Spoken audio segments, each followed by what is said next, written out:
If your hair looks like a bird's nest, you're in for a treat. Let's compare Kate Blanc versus Mielle Organics. Today we're comparing two top hair growth oils, Kate Blanc's Castor Oil and Mielle Organics Rosemary Mint Oil. Both promise luscious locks, but which one's for you? Kate Blanc's Castor Oil is USDA certified organic, 100% pure, cold-pressed, and hexane-free. It's known for stimulating hair, eyelash, and eyebrow growth, a true multitasker that also keeps your skin hydrated. Now let's talk Mielle Organics.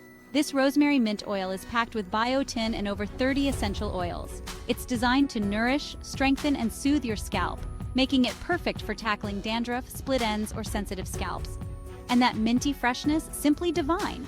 So, if you're after a refreshing, biotin-rich oil to soothe and strengthen, Mielle Organics is your go-to. But if you need a pure, organic solution for hair, lashes, and skin, Kate Blanc's Castor Oil is the better choice. Both are fantastic products, so pick based on your needs. Enjoyed the review? Like the video and subscribe for more beauty tips and product comparisons.